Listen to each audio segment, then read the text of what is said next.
Okay, what should we talk about? Very good, very good. Well, that's kind of a bit of an overview.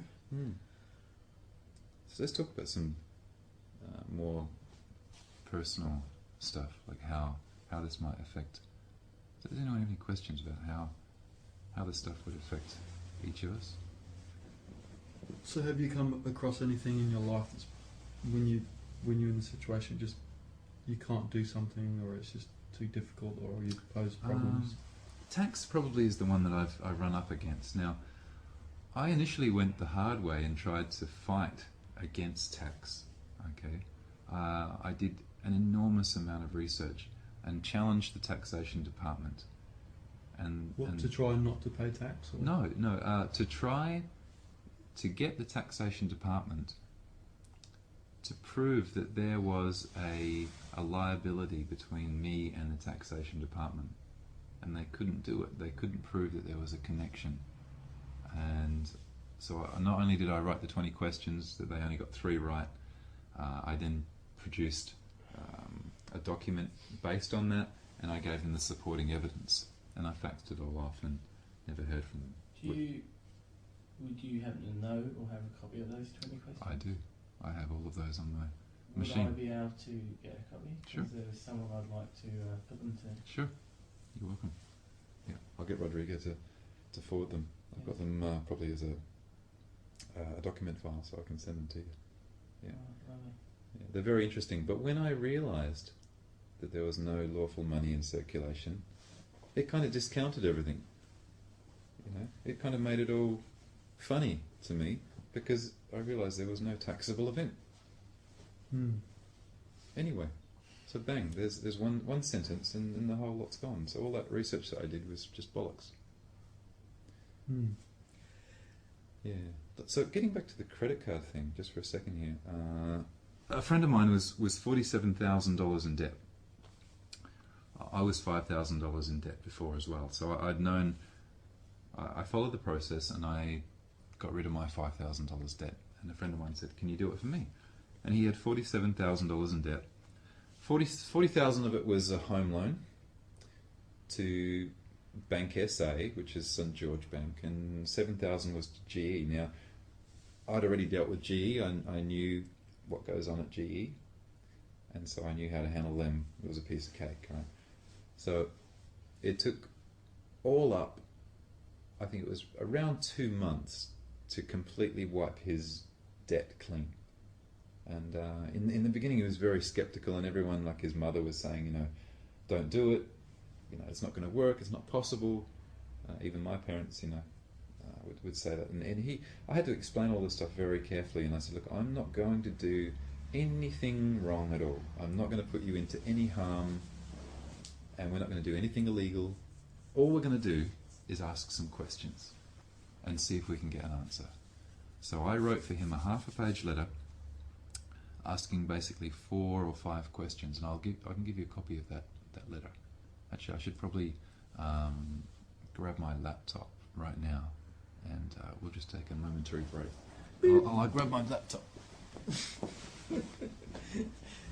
So have you read more and further into actually doing this? Yeah, well, there's a huge amount of documents that relate to all different sectors on this. Yep. Because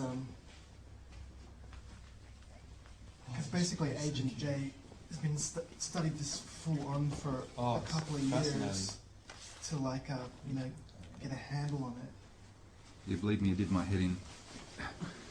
So did someone introduce you to this? Or? Yeah, Tristan actually introduced me to this, and he sent me, interestingly enough, he sent me this this document. I forget what the name of it was, but it was by Mary Elizabeth Croft, and it was on this whole proof of claim thing, and how, I think it was called Cracking the Code, or How I Clobbered the Banks, one of those sorts of things. When I read that, it just blew my head off. I was just like, oh shit, I can't believe this stuff. It was like somebody had woken me up from this bad dream. It was exactly like the Matrix, And so when I studied that, I then just went off on an incredible journey of having to know and research everything. So I just was downloading, and studying laws and corporations acts and all of this stuff. And I came kind of full circle. And then earlier this year, she actually bought my CD, bought my DVD. I had a letter from her. And so I emailed her and was asking her some questions, and she mentioned something about a case, a court case that she was involved with, and I offered to help out. And so the lady, it turned out the lady who I'd initially learnt from ended up asking me for advice, and so I ended up giving her some stuff that she didn't know about, to help her out with her court case, which was about proof of claim and things that she didn't know about. So that was really cool, because she'd been doing it for 30 years. Now, because there was something on a current affair, I can't remember, it sounds very, very similar, but they basically had a house and paid council rates. oh yeah, I can tell you all about that one. Yeah, and did they create their own royal family or something with a king and a queen? Or Yeah, that was just kind of a bit of a joke, because you can do that. Basically, what And that's incidentally, I think that's why the media gave it coverage, because it was, trivialised the whole thing. Yeah. Made it like a little make it a joke. novelty. Yeah, And people just go, oh yeah, sure you can do that. You know. they have a bit of a laugh and a bit of a chuckle, you know. Oh, look at it. Okay, essentially what you can do, land is ours, okay? Nobody really owns it as per se, right? The government kind of holds it for us, okay, until we reclaim it, which sounds strange. So what you can do is, you can actually do a quick claim on the land and go back and check all of the titles to the land, and you can actually get the original title and make sure that you own everything and there's no encumbrances, and then you declare yourself a state. Okay, so you declare yourself to be your own state. It might be the state, you can make up whatever name you want to, right? And that's what these guys have done. They declared themselves a state because the government was denying them access to their land. And if you notice, everybody has a medium strip on their land, right? Even here, okay, certain people have been fined for parking their car with the arse end hanging over in their own driveway, mind you, but the arse end of it is on this supposed, invisible medium strip that the council owns, okay? And you're blocking this kind of fictitious, invisible piece of land. And I'm sure that the governments make a medium strip so that they control access to your land, right? And so anyway, that's what that was all about. So these guys, and just to kind of formalise it, they decided to become king and queen of their own state, and so everyone can do Wouldn't that. that exclude you from taxation and stuff? You can make up your own rules. You can do whatever you like, because you become what we all are, sovereign. We're all sovereign, At the same time, if you did that, wouldn't they be able to say, well, we're not going to supply things like power Sure. and water? Sure. And so what he had done is he'd actually gone and made agreements, which you can do as well. You go and make an agreement with a utility supplier or with a phone company, and you have an agreement with them to supply something. Yeah, but I don't think they weren't paying council rates. Yep. Yeah. Yeah. It's all about agreements.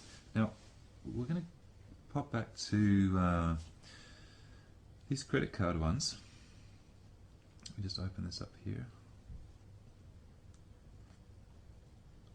It doesn't matter if we drop off on the What do recording. you think would happen if this got out in the public and everybody started doing it? Would they be able to change the law? You can't change laws, okay, because we don't own the laws. Would they What use I would force to change what I would be afraid of happening is of opening a Pandora's box and having subversive groups, or perhaps even bikies, or misusing the system. Because the key point in all of this stuff is that we all have to take back our sovereignty. We have to take back our responsibility for our actions, and we basically do. I mean, when I journey on the roads, on the common ways of the land, I still abide by the general speed limit. Even though I'm not subject to it, I still accept, and there's a certain level of responsibility that everyone else is doing this. I stop at the red lights. I do all those things because it's the naturally accepted kind of passage. So like the fact that people out there have bothered to say do experiments or tests into and research what is a safe way to Sure. conduct yourself. Sure. And so you're taking that as I accept, I agree basically to go along with that. Even though I'm not subject to it, for example, if they said I was speeding, okay, it wouldn't apply to me. So I generally accept, the status quo. And by doing that, I take responsibility for my own actions. Like you were saying before,